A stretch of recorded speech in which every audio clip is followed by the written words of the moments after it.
You know, in America, we have this thing called the First Amendment, which gives us a right to free speech. Other countries do not have that. And this is the perfect example of in the UK, a woman got arrested.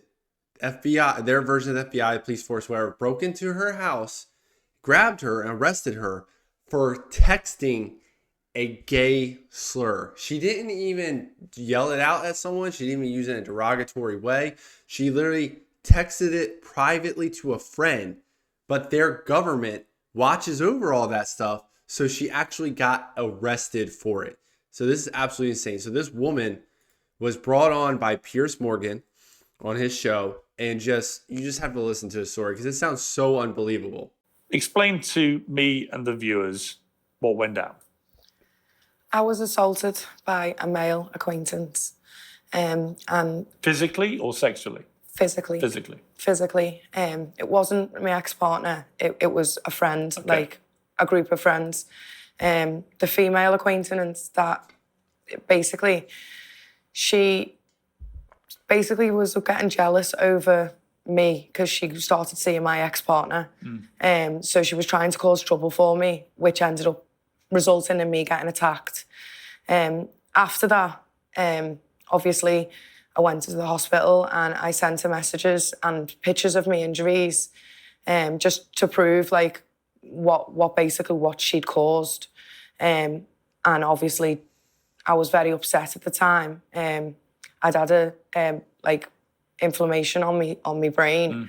I had a skull fracture, which made me not really feel like myself at the time. I was very upset and I was very angry with what had happened to me, which made me say messages that I really wouldn't have said. So you sent her a load of messages.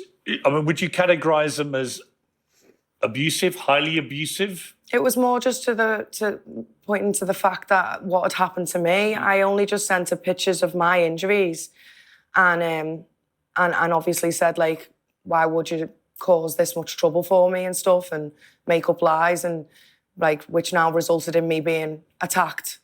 And she then reported you yeah. for what she said were harassing messages. Yeah, Okay, so I got a little wrong there. It wasn't the government watching. She reported it. It was a 5-minute period of time when I just... How did you feel when the police contacted you? Well, I was shocked.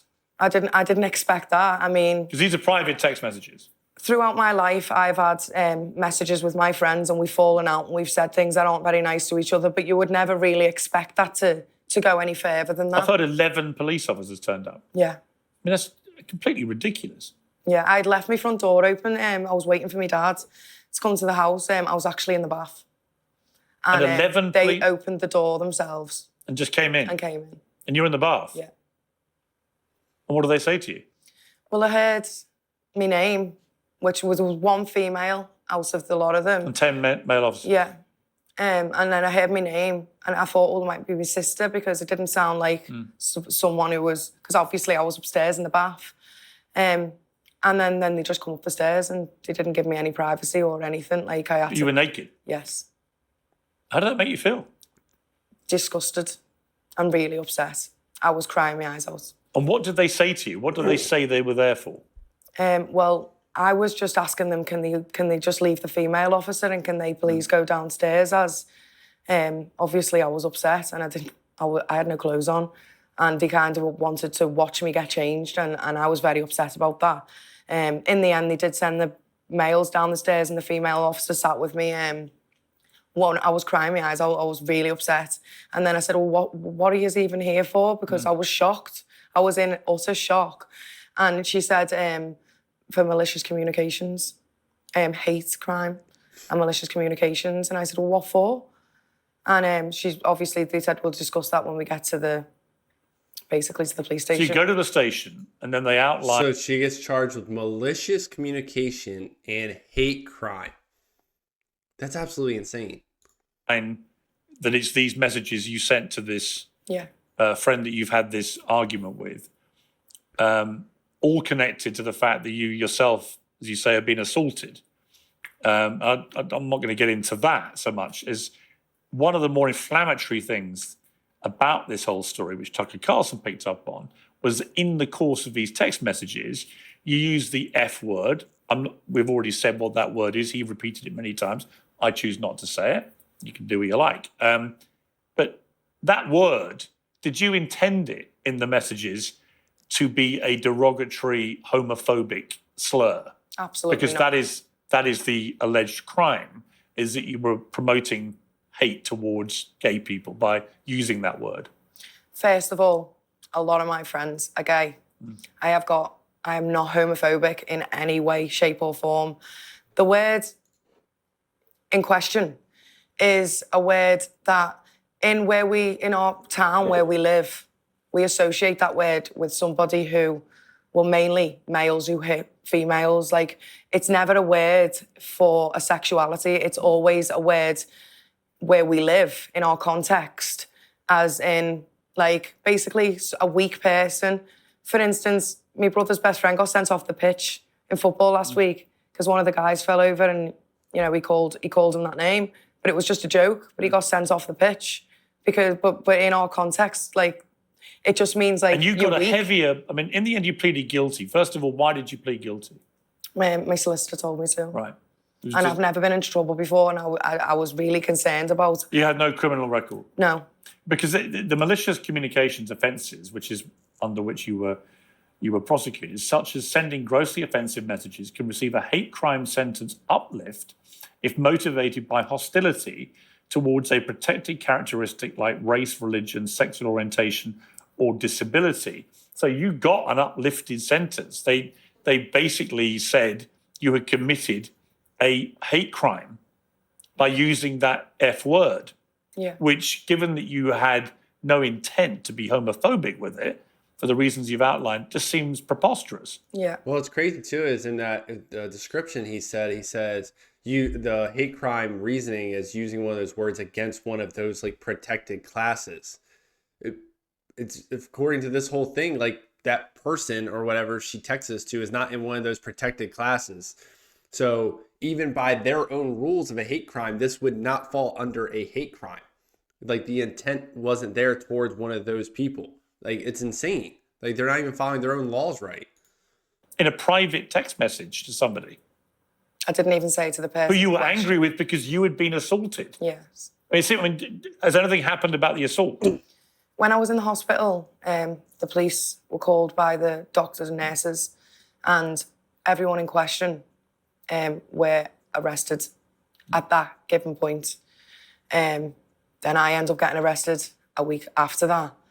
And what's happened with no one ever came back to me to discuss that. No one wanted statements from me. They were just obviously more, it seemed like they were more there's been no concerned. prosecution? No.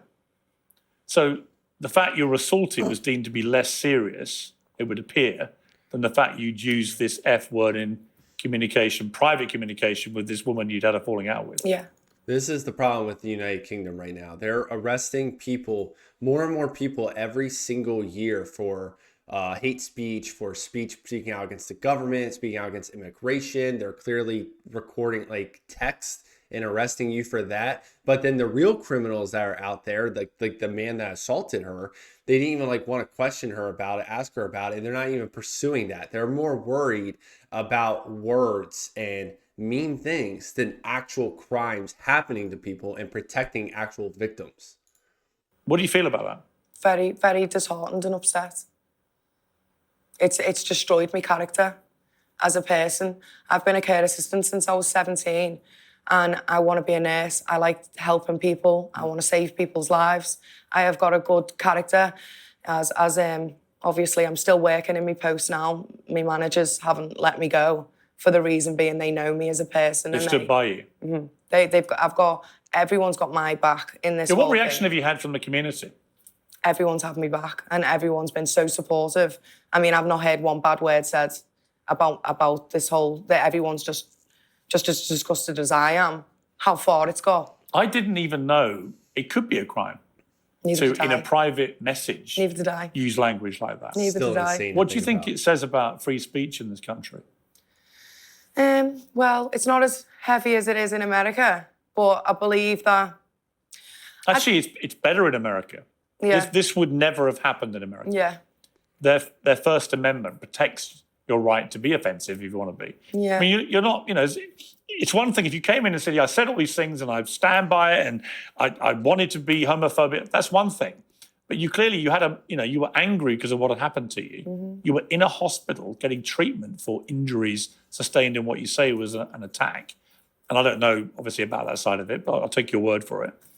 And then you have 11 police officers charging into your home as you're having a bath. It was very, very frightening. I've had nightmares and everything about it, and I've got cameras on my house and stuff. I keep them on and make sure the doors are always locked now, because it's not even the public that anyone needs to be scared of these days. It's the police. Did you think you might go to prison for this? Yeah. Did they warn you might? Yeah. Really? Yeah. 5 to 10 years. That's what they said you may get? Yeah. Because that's the maximum sentence you could have got. For hate crime. Again, I mean, what were you feeling when you heard that? I was devastated. You've got kids. I was devastated. Your 4 kids you have? Yes. How old are they? 15, 12, 9 and 3. I mean, it would have been devastating. Mm-hmm. It was. And it still is now, to be honest. Right. I mean, you end up, you're pretty guilty. You got a sentence to a 12-month community order with requirements you undertook 72 hours of unpaid work and 10 rehabilitation activity days, and you were ordered to pay £364 in costs, about $500. So you didn't get. See, this is really crazy, because this is how you get people to plead guilty, and I think the American police system does this too, or the court system. They'll tell you what the craziest charge would be. So she was told 5 to 10 years you could potentially face for this hate crime, or you can plead guilty and we can give you this much lesser thing guaranteed. So then she's going to be like, well, I don't want to risk serving 5 to 10 years in prison for a word I texted. So then she's like, okay, let me just plead guilty. And then what happens is that's on her record forever. That's not going away. So that could affect her getting jobs if they feel like, oh, she's hateful towards certain groups of people, especially say she wanted to be a nurse and she's a caretaker. That could 100% affect that of her getting jobs going forward. All this because of a private text message that wasn't even directed towards someone in that group. It's absolutely insane how far this whole thing has gotten. Go to prison in the end, which must have been a great relief. Yeah. Of course. When you look back on the whole thing, though, what do you feel about it? I feel upset. The fact that I feel like I'm scared to I'm even scared to say the word now. That's why I'm saying the word in question, because that was Tucker Carlson's point, and the reason he kept saying it. I've known Tucker a long time. He wasn't saying it to be homophobic. He was saying it to make the point that he was in England and he didn't care about whether somebody was going to arrest him. He was suggesting that I didn't want to say it because I was fearful of arrest. That wasn't the case. I don't like using that word full stop. Neither do I. Because gay friends of mine say it's offensive to them, even though many of them use it. But it's the same argument as the N word for black people, right? They use it amongst themselves to reclaim that word, as they put it. And I understand that argument. But if a white person uses it at them, it's obviously a disgusting, racist slur. Yeah. And I think we all know that, right? What's extraordinary about this is I was talking to my team. None of us realised that using this particular word that got you into so much trouble in a text message could ever lead to a potential prison sentence in this country. Neither did I. It was shocking. And I'm still shocked now, if I'm honest. But obviously, I just believe that we all need to be careful with. Well, do we? See, that's the thing. You shouldn't have to be careful about what you send in a private text. That should remain private forever. That's it's absolutely insane. That's an interesting question about this. Do we need to be careful, or do we need to fight back a bit about this? Is it right that you're sitting here too scared of saying that word, even in the context of talking about what happened to you, and not as a slur? We live in a free democratic society. You should be able to say it in the context of what happened to you without fear of arrest, it seems to me. And yet I understand why you don't want to, because you were told you might go to prison for 5 to 10 years. Not just that, obviously, it's not in my character. I did that after the assault, when I had a brain injury, and you don't act like yourself, you act out of character when you've had an injury to What did your gay friends say about this? I've had some beautiful messages from one of my managers as well, saying that they know I am not homophobic, 100%. I am the most kindest, loveliest person, and to not take any notice about what's been said about me, and that everyone knows, and they've all got my back, and they're all on my side. Did any of the police feel uncomfortable about this when they were? No. That's what's insane about this. So she literally said that she had a brain injury because she was beaten so hard by this grown man. And instead of pursuing him in any kind of way, they are pursuing her, trying to get her for a hate crime. They did get her for a hate crime. They forced her to plead guilty. The man that literally beat her to a brain injury, no charges. They're not going after him. They don't care about that. They don't care about the women getting assaulted or any of the crimes against children happening all throughout the United Kingdom. They're worried about mean things being said online. That's where their priorities are. And it's like, how do you function as a society like that? How do you feel safe out in public? You can't even feel safe in private because you're afraid one of your texts are going to get to the police and they're going to arrest you for something you said that was supposed to be between you and one other person. Like, you would never see that happen in America. I hope we never see that happen in America anyway, because that is a slippery slope that I don't think any of us would ever want to see. So he ends up bringing on a panel of people to talk about this. And it gets pretty crazy. So Piers mentions how there's so many people arrested in the United Kingdom every single year. And it sounds like this one dude is almost like defending it. Like he's happy about it, or he supports it in some kind of way. And it's just insane to me. Come back to you. The bigger issue, it seems to me, here with the UK is that the Times newspaper recently revealed that police officers are making 12,000 arrests a year under Section 127 of the Communications Act and Section 1 of the Malicious 12,000 a year. Communications Act. In other words, similar instances to this. That's 30 arrests a day over offensive posts on social media and other platforms. Thousands. This is what they're using their police resources for. Of people being detained and questioned for sending messages that, quote, cause annoyance, inconvenience, or anxiety to others via the internet, telephone, or mail. There's been a 58% increase in these arrests since before the pandemic. I mean, this seems completely nuts to me. Joe Rogan said they've already arrested 12,000 people for social media posts. We got a clip of him talking about this. They've already arrested 12,000 people for social media posts. That's insane. Above and beyond every other country, way above Russia. Russia was like 400 last year. The UK is 12,000. Any criticism of immigration, any criticism of grooming gangs and people being raped, any talk about how horrible this is, they come visit you. It's like someone's trying to destroy England. Now, I would say, Brendan, that's probably a mischaracterization. If you actually went over the 12,000 cases, you could probably see a lot of very offensive things in there. I don't know, but I'm surmising It's not just criticizing an immigration policy that's causing the arrest. But in a country that's supposed to be one of the leaders of free speech historically in the world, this is pretty terrifying, isn't it? It's just Kafka stuff. It's awful. It's like the Stasi. You know, older listeners and viewers will remember the German Democratic Republic, and they had the Stasi that would literally listen in on private conversations, that would literally rent out the apartment above the apartment of some dodgy person and listen through the floor to make sure they weren't saying problematic things. We now have a similar system in the UK. People are being arrested and in some cases punished for things they say. And, you know, it's now December, so any minute now, we are going to see the annual controversy about the Pogues' great song, Fairy Tale of New York, which has the famous lyric, "You scumbag, you maggot, you cheap, lousy, beep." You know, We're not say it, apparently, but that is a great song. That word is often bleeped out.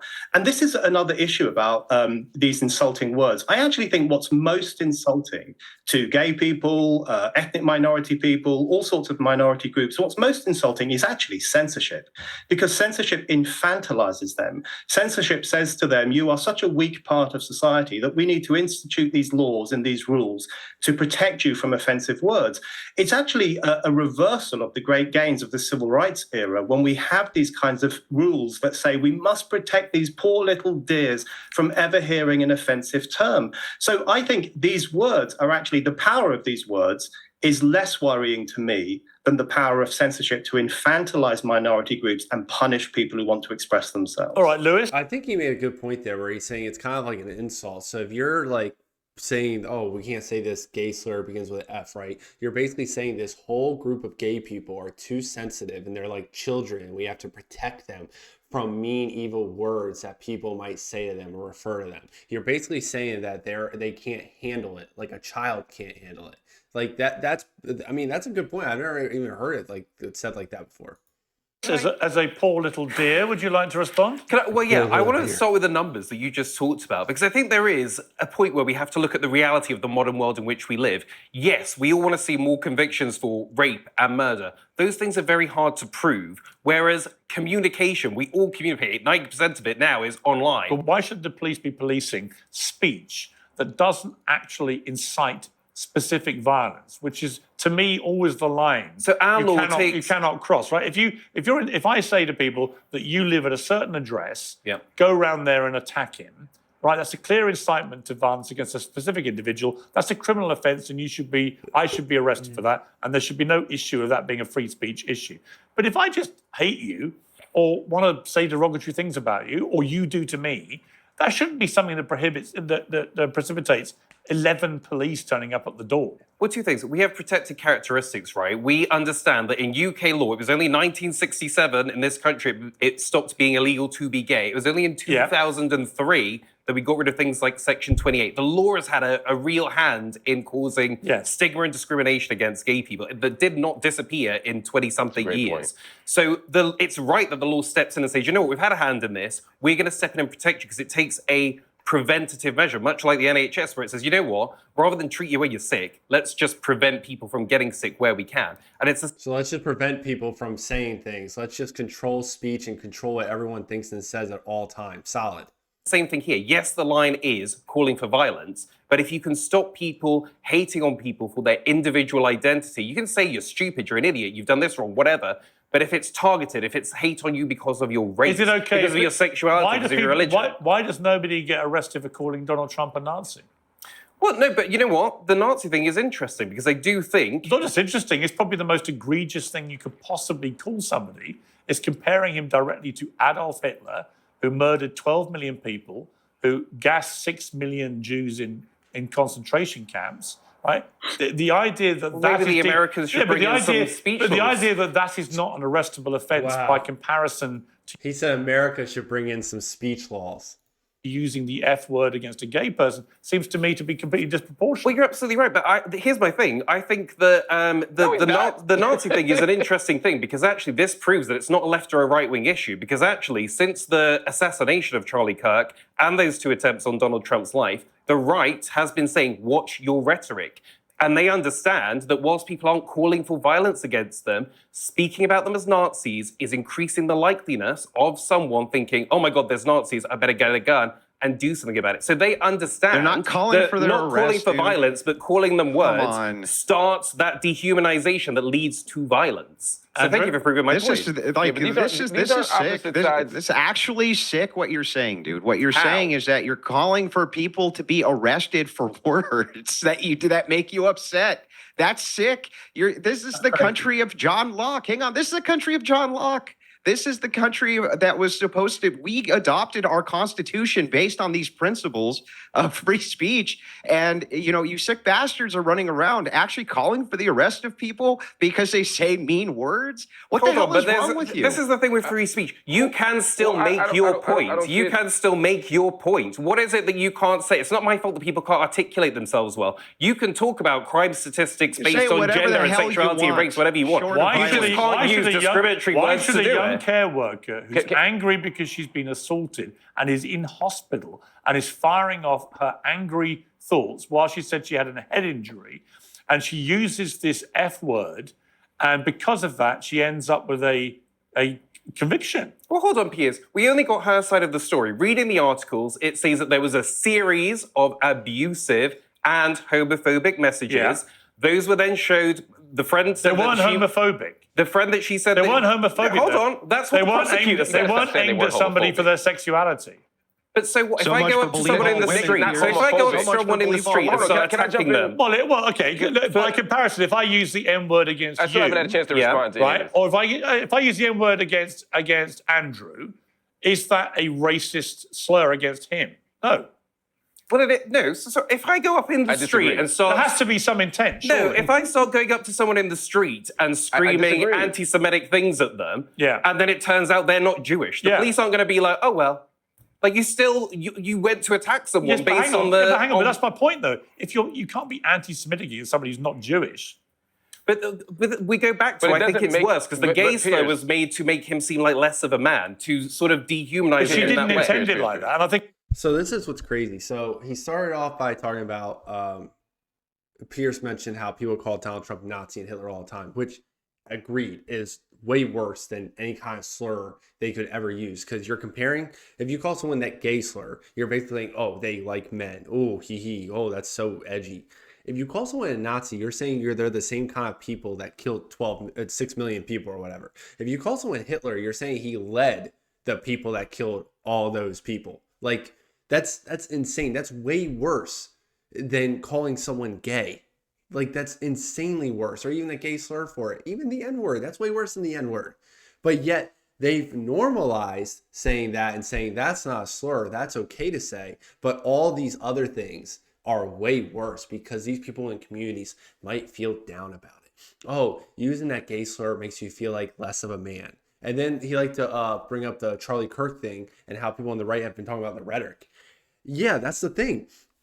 If you guys, the people on the left, use crazy rhetoric towards people on the right, typically the people on the right don't get violent or don't get crazy or don't go trying to kill people, right? Typically, that's a left thing doing it to the right. So the rhetoric has been everyone on the right is a Nazi and a fascist. So then what happened to Charlie Kirk was someone wrote, "Hey, fascist" on a bullet and shot him in the neck, clearly thinking he was a fascist. Now, why did they think Charlie Kirk was a fascist? Because everyone on the left and the whole mainstream media has been attacking him and other prominent right-wing people, calling them fascists for years now, to the point where someone was crazy enough to be like, hey, I will be a hero. I will be helpful by taking this person out. I have nothing going for me, so I'm willing to give it up to end this. And that's another thing too, when you got to factor in the craziness, is that a lot of people on the left, for whatever reason, feel like they, I guess, have nothing going on in their lives. So people on the right typically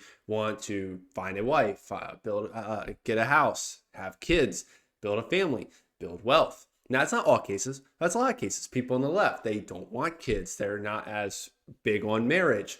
They're not as big on religion. So they have a more hopeless mindset. And then they're typically more likely to do prescription drugs, which can mess with their minds, like antidepressants. They're typically more likely to do drugs, mess with your mind. And so you factor all these things in, they're more likely to be crazier than people on the right doing that to the left. Like Destiny, a week later, the big streamer went out and did the same thing Charlie Kirk did out in the open with no security, because he's not worried about people on the right doing that to him. People on the right have to worry about the crazies on the left. So it's not that people on the right are calling for people on the left to get arrested for what they've said about Charlie Kirk and all these other figures. It's just that they need to be held accountable, which is completely different. So I actually reacted to a girl on TikTok complaining about this because she said she got fired because right-wing people pointed out, I guess, what she said about Charlie Kirk. She says some nasty things about Charlie Kirk's death. But you posted that on the internet, right? And nobody called for your arrest. I don't even think people really called for her to get fired. All they did was promote the video and be like, look at this nasty thing this person's saying. And then eventually her employer found it, and then she got fired. That's way different than getting arrested, being charged with a hate crime, having that on your record forever. And that's also way better than getting shot in the neck. So the making the comparison is just absolutely insane. No one on the right is calling for hate speech laws. There were a few congressmen, I think, calling for anti-Semitic laws going in, and a lot of people on the right spoke out about it more than people on the left about anti-Semitic hate speech laws. People on the right don't want hate speech laws. Okay, We don't. But we want you to know that what you guys are saying is leading to people literally being assassinated. What if you call a gay person the F word, they're going to feel down for an hour and then we should be arrested for that? Like, that is not even close to the same comparison. So, and it's funny, this dude in the middle here, I'm assuming he's gay, clearly likes those hate speech laws. I guess it helps him feel protected in some way, shape, or form. I really don't know how or why he would ever even think that. But it just shows that some people just want their speech controlled. Some people want other people's speech controlled. And I think we saw that a little bit during the Biden administration, where Biden was forcing companies like Facebook, like YouTube, like Instagram, owned by Facebook, to censor certain things because they didn't want certain words being said, certain topics being talked about, and which mainly affected conservatives. And people on the left never spoke out about it because they liked it. They liked conservatives getting censored. They didn't want conservatives being able to speak freely. And then when Elon bought X, all of a sudden conservatives were being unbanned. Conservatives were able to say more what they want, more information that we were not being able to see because it's being censored, being shown. And all of a sudden the left is freaking out because, oh, all these people out here, all these conservatives, they like censorship when it favors them. And honestly, I would not be surprised if one day, if full Democrat control ever happened in America again, which anything's possible, that something like that would not go into effect more, right? We already saw it. It would probably be more undercover like the Biden administration did. They would do it privately to the social media companies because at the end of the day, the social media companies, they're not for the left. They're not for the right. They're for what benefits them the most. So if they're like able to say get away with less taxes more or less control of the company or the government coming after them in any form of way, they're just like, hey, you just need to censor these two things and we'll leave you alone. They're going to do it. Right? They're going to be buddy-buddy with whoever the president, whoever the administration is, so they can get the most out of their company. But it's just insane that people actually support these like hate speech laws. Like, she literally got assaulted and the man is not in prison, but she almost went to prison for a text. That's insane. I really hope this never comes to America. And this whole story was so unbelievable. I didn't actually think it was true when Tucker first brought it up until Piers brought the lady on. I think it was yesterday. But let me know what you guys think in the comments down below of this whole story. If you guys think this will ever come to America. I mean, anything's possible, but hopefully our First Amendment, the Supreme Court will always hold it up no matter what. Like the video, subscribe to the channel, subscribe to my other social medias down in the description, and I'll catch you next time.